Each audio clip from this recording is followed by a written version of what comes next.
I neglected to introduce myself earlier. So my name is Dan Hain. I'm from Grosvenor Property Advisory, and I am the program executive for CoreNet. And the program committee helped set up sessions like these. So when it comes around to the survey this afternoon, please give some feedback, because we welcome it and look always to continuously improve our program. Next up, we have Peter Andrew, who's Executive Director for CBRE's Workplace Centre of Excellence. And he's going to be doing a bit of a presentation of the 6 fallacies on the future of work, which promises to be pretty interesting. And I think we'll be able have some Q&A session towards the back end of that session as well. So Peter Andrew, if you're on the line, I'll pass over to you. Oh, I start with the classic mute problem. Thank you, Dan. And it's great to be with everyone today. It would have been really nice to be in Canberra. I'm actually, I went to high school in Canberra, grew up in Canberra. But I've actually lived most of the last 13 years overseas, principally in Singapore, but also in London. And my role as head of the Workplace Centre of Excellence is an APAC-wide role. But we will focus on you and government today.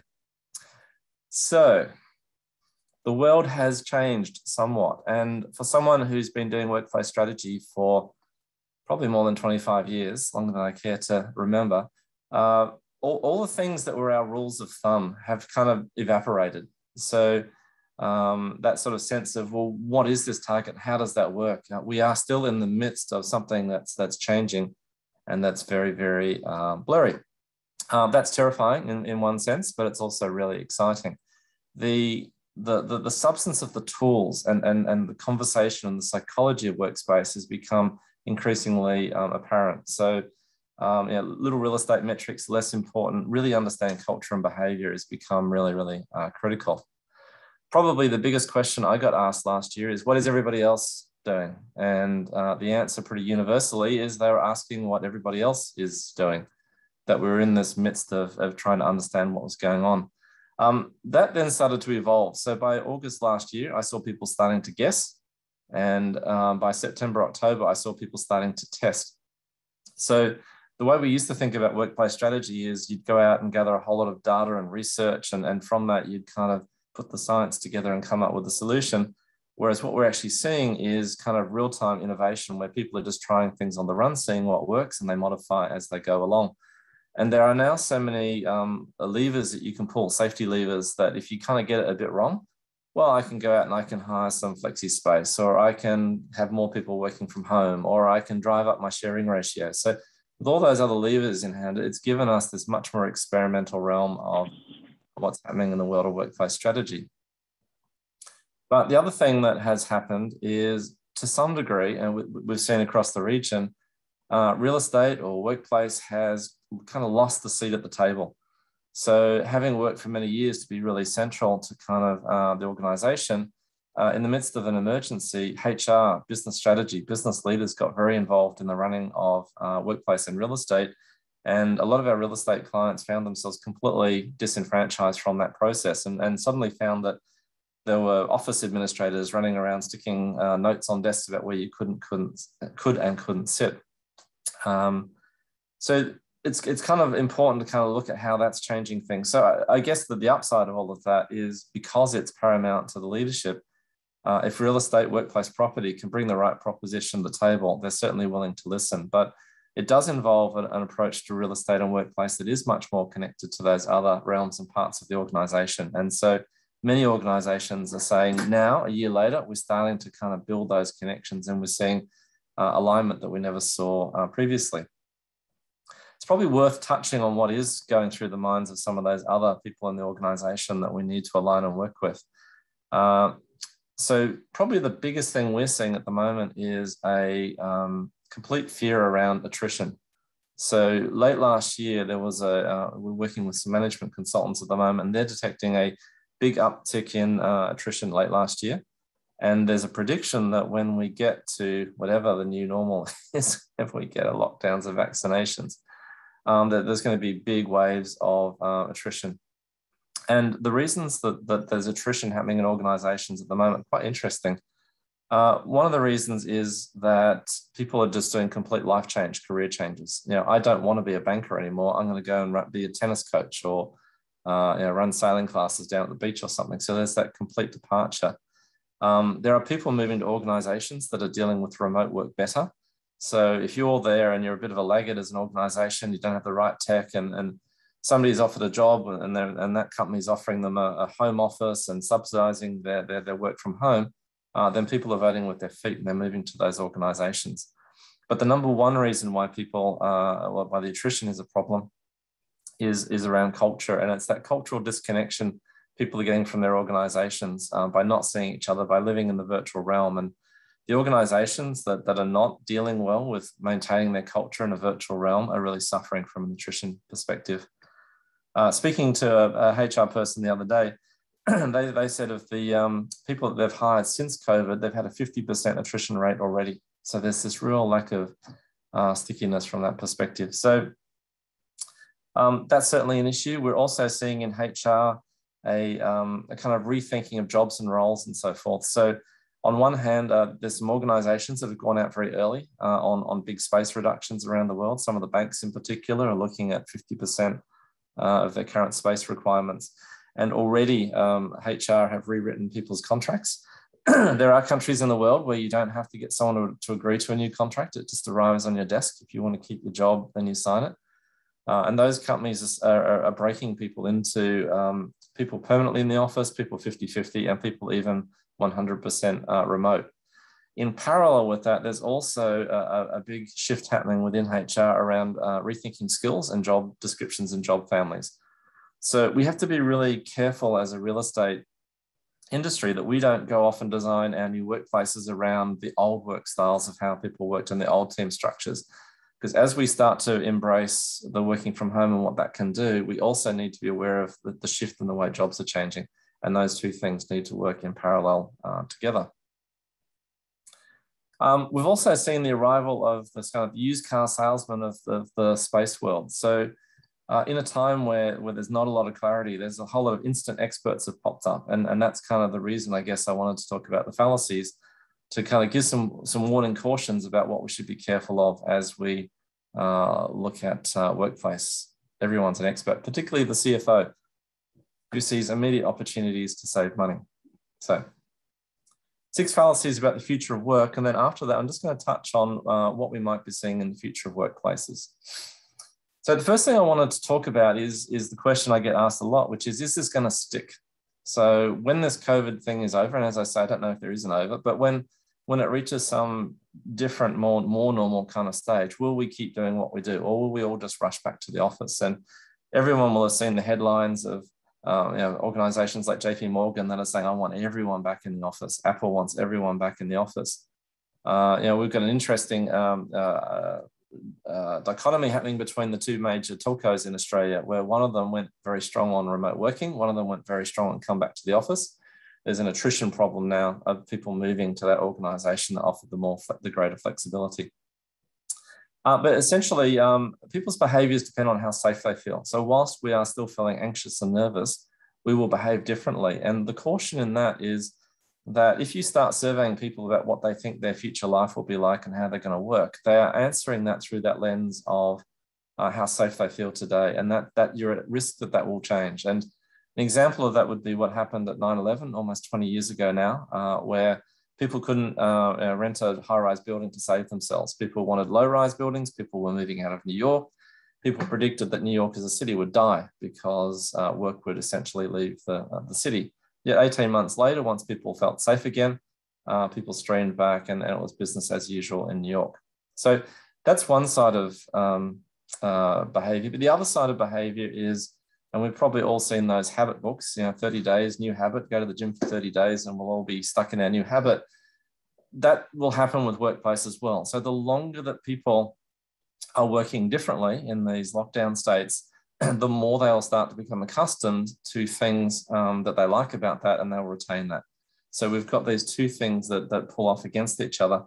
And importantly for people thinking about offices is there are experiences and expectations that we've developed working from home that we will bring back to the office. So it's like, hang on a minute, I could sit there on Zoom calls all day hands-free, and now I'm in an office and other people are on Zoom calls, and how are we going to cope? So that's fallacy number one, just being clear on what change actually is. Fallacy number two, can we trust all the surveys that are out there? And there are many, many surveys.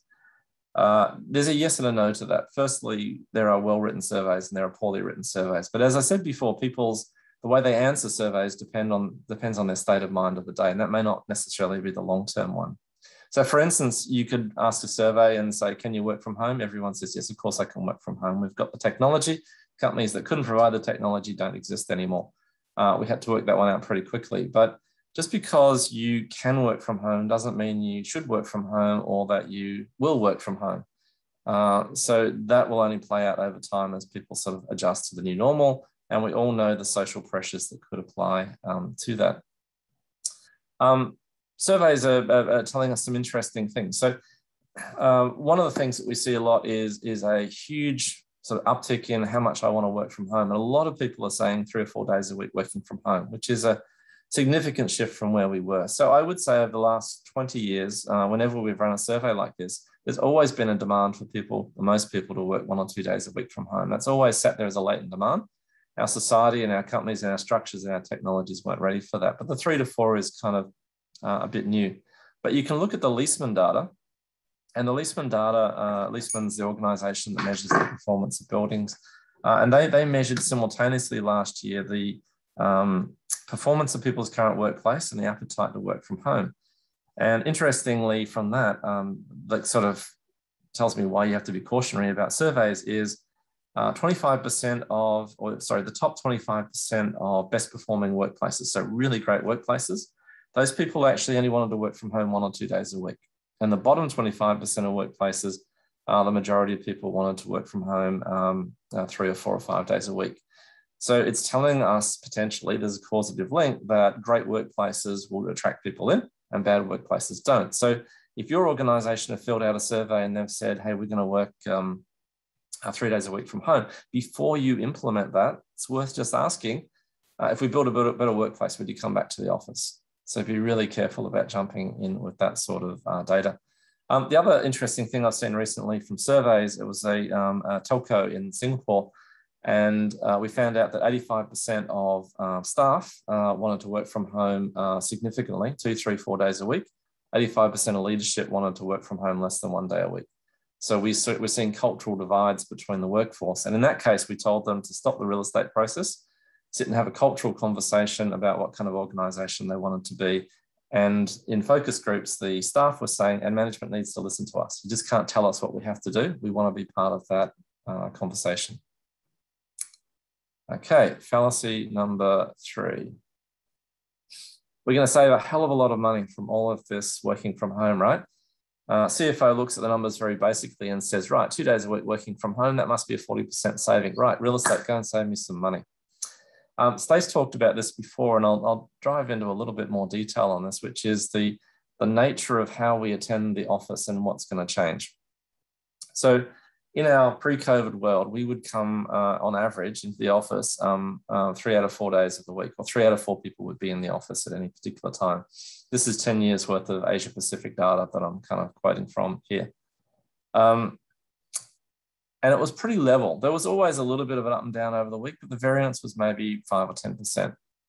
So this is the assumption of the CFO. Right, 2 days a week, I can save all of this money. Now let's look at this in a little bit more detail. Number one is some saving potential was already there. So we'd already moved, or many of us, to an activity-based working. So you're kind of double counting if you think that you can kind of add the extra 2 days a week on top of what was already happening. But more importantly, we can't guarantee, as we give people complete freedom of choice of which day they want to come into work, that they'll all come into the office on the same day of the week. So we risk having curves like this where there's a day, everyone decides that Wednesday or Thursday is the day we all come in, and then the office is very busy, and then it's dead quiet on other days of the week. Now, there's two ways to look at this. One is there's some need to flatten that curve. So we can look at incentives and we can look at booking systems. We can look at all sorts of things to put that in place. And Stacey, if you're looking for an answer to the Monday, Friday, you could do what some organizations are doing, which is if people bring their laundry in on a Friday, it'll get washed over the weekend and they can collect it on the Monday, and that gets people into the office. I love your reaction, Angela. There is another theory to this, though, which is maybe we don't want it completely flat. So maybe there is actually something in the idea that the office is a little bit variable across the week, that we have quiet days that people could choose to be the days when they want to come in the office and focus and get away from the dog or the partner, and the days that are heaving, like a pub. So a pub on a Monday night, we like to have a quiet drink. On a Friday night, we like to go and party. Maybe we need to start thinking about the office differently about how people turn up. A lot of talk nowadays about sharing ratios and what's my target sharing ratio. That's a bit of a cart before the horse issue. The real question you should be thinking if you're thinking about metrics is, what's my level of fullness? So on a peak day, when the maximum number of people in the office, do I want the office to still have 1 in 5 seats free? And so everyone gets, every kid wins a prize, can find the seat they want. Or do I want it to be overstacked? On that peak day, do I actually deliberately want to create a very busy environment? So there's conversations about risk appetite and culture that need to be answered for that. But level of fullness is key. And maybe the level of fullness for a desk and the level of fullness for a meeting room and the level of fullness for a quiet room all need to be different. So the worst case in this is there's potentially no particularly additional saving from work from home that you couldn't have got otherwise. In fact, I've seen one organization where they're predicting peaks that are higher than previously on one day and then dealing with empty offices on the other days. Stacey, jumped me on this one too, which is we don't do our focus work at home. We don't do our collaborative work in the office. It's a big misnomer. In fact, the whole idea that we could organize our week to do an entire day of collaboration on one day, an entire day of focus is not the case at all. We're actually finding that people are learning to collaborate quite well with the people they know, their immediate teams, from home.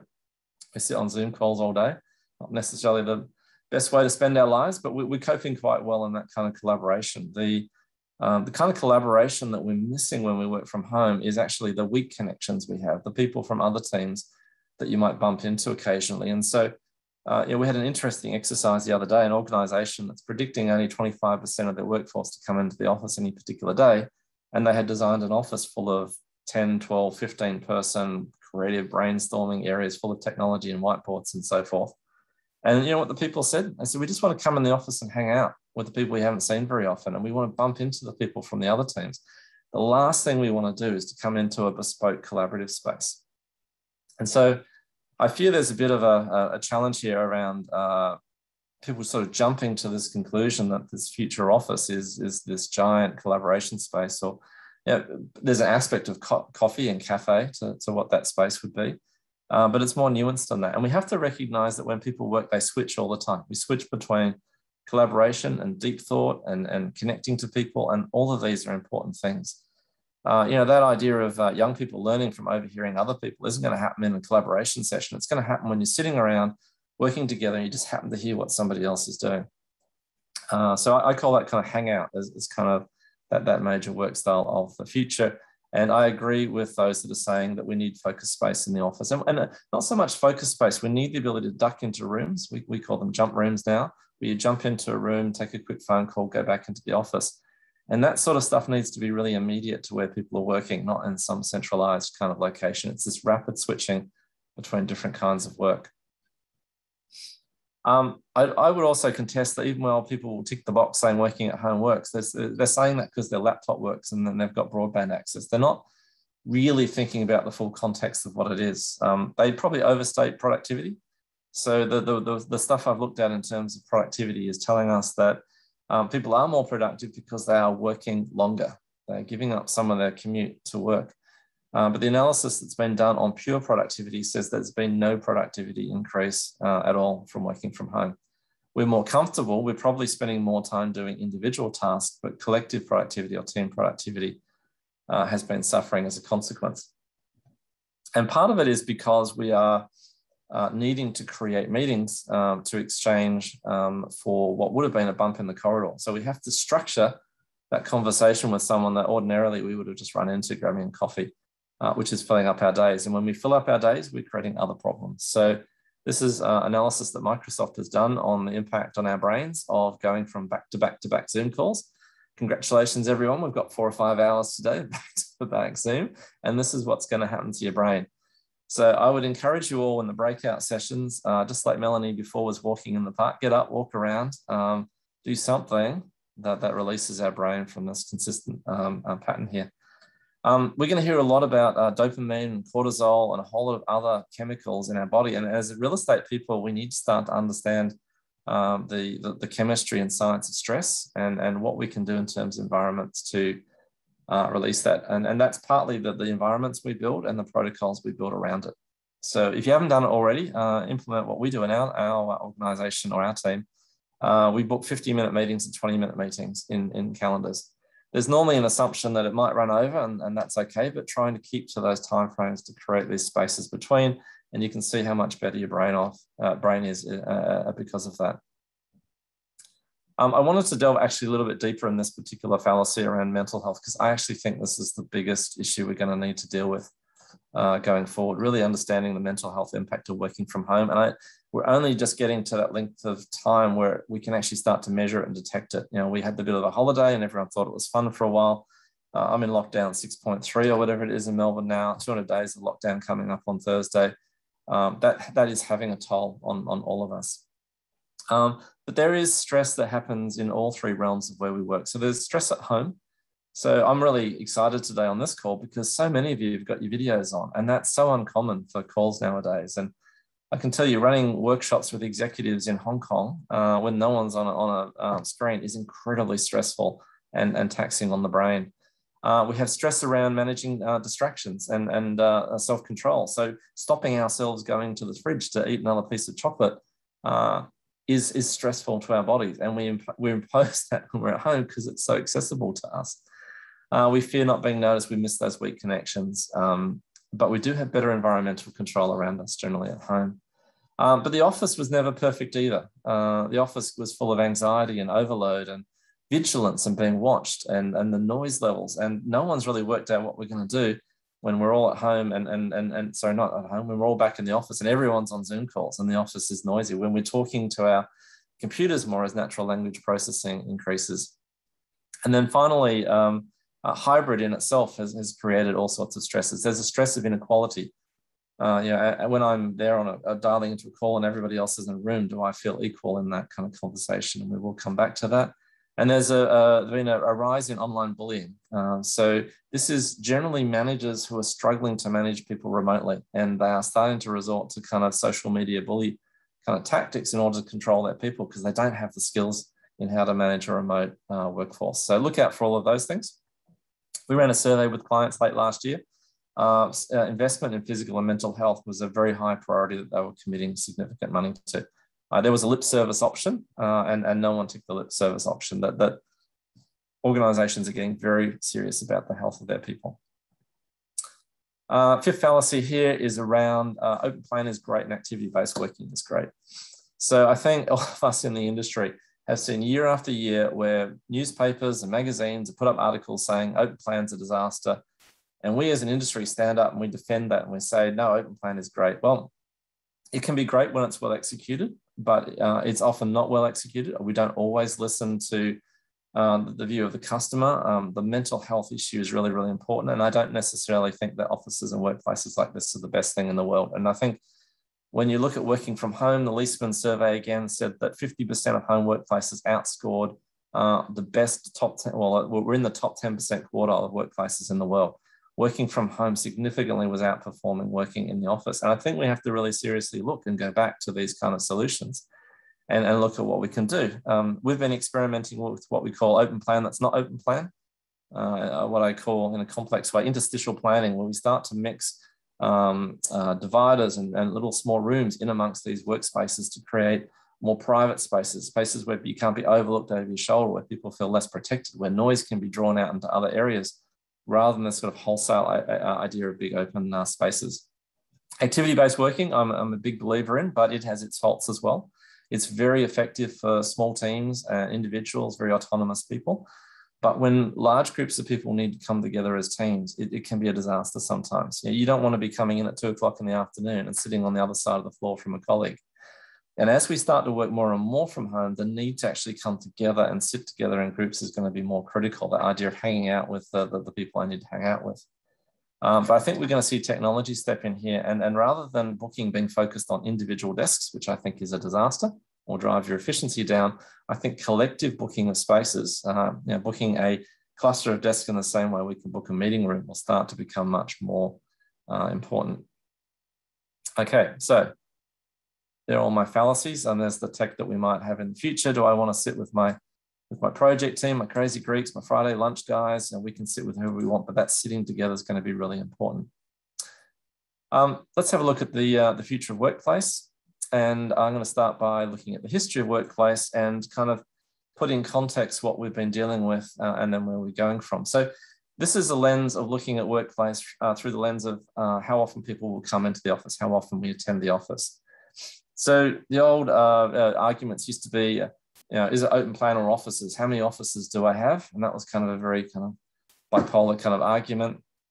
And then it became an argument about do we have assigned desks or unassigned desks, or fixed desks or unassigned desks. And that was a very real estate kind of conversation. I want to reframe that history in a different way. That traditional office and desk environment was the office as an organization chart. Having a fixed environment, we were basically painting the organization chart on the floor. The senior guy gets the big office, et cetera, et cetera. And what that was also doing is creating very rigid structure. It made an assumption that a team was structured in a certain way. It didn't change. People didn't work in multiple teams. So forget the argument about offices and desks. It's antiquated because it doesn't reflect the kind of way we structure ourselves in organizations.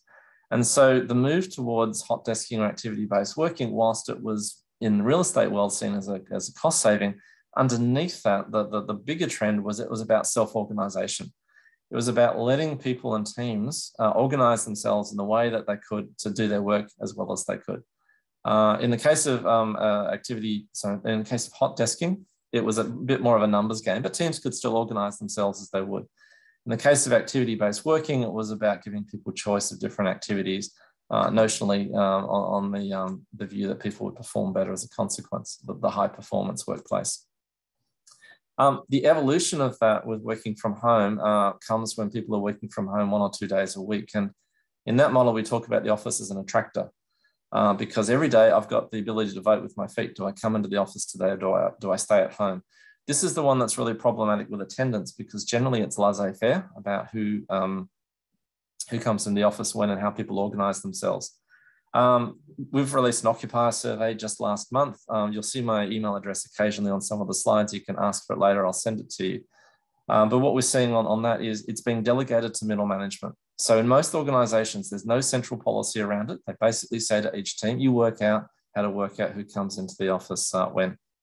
But in that case, the office has to be really good because I can vote with my feet. So you need to think about, does that mean I build more amenity? Am I building gyms and wellness facilities and things like that? Is it about the technology that makes it really frictionless for me to come together and be with my teams? What is it that brings me into the office? And really, it's an extension of the self-organizing office, but home is just another place where I can work. But the other stream that's emerging kind of slightly diverges from that stream, and it's the office as a destination. And that's what happens when people primarily work from home as their primary place of work. And I'm not going to go into the office to go to the gym. I'm not going to go maybe even to the office to go to a cafe or a wellness center. I'll do that in my home neighborhood. I'm primarily coming in to hang out and see people I haven't seen very often. It's an opportunity to reinforce culture to the organization. And it's this idea of hanging out together. And then there's an extreme, of course, at the end, the pop-up office. There are some organizations or some parts of organizations that don't have a physical office at all. But they create this idea of pop-up office. It might be a cinema, it might be a zoo where the organization comes together for a day or two, builds culture, builds those connections, and then people go off and work virtually. The way we think about organizing space within those starts to change. So those first three models, there's still an idea of dedicated team neighborhood. So in the first model, clearly everybody has their own desk in a designated team neighborhood. Most activity-based working or hot desking environments tend to still designate some sort of team area, although they might kind of intersect a bit with each other. And as we move to offices attracted, that team area just gets kind of smaller.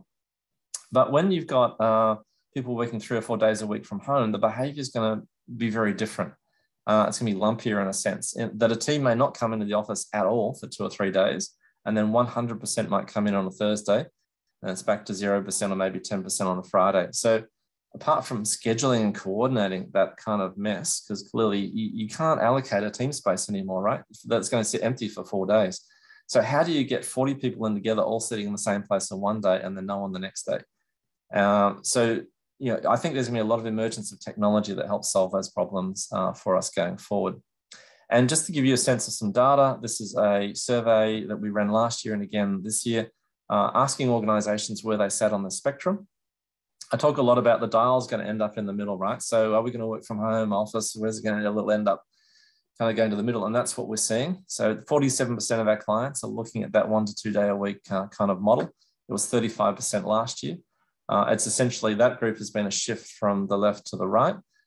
There is a small group playing around with the office as a destination, particularly in the pharmaceutical sector, are being really experimental and very bullish in that sector. Tech's kind of playing it easy. They're kind of sitting back, just letting everyone work from home. Banks are aggressively reducing space, and they're kind of going to the middle model there.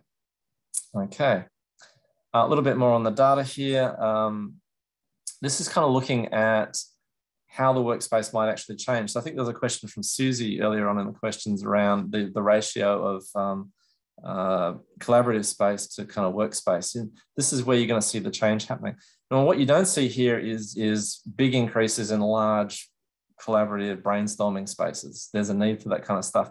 The desire for this ad hoc, informal social connection is much more stronger. And we have to have a really solid look at what collaboration means in our organizations. We build often too much of the wrong kind of collaboration space.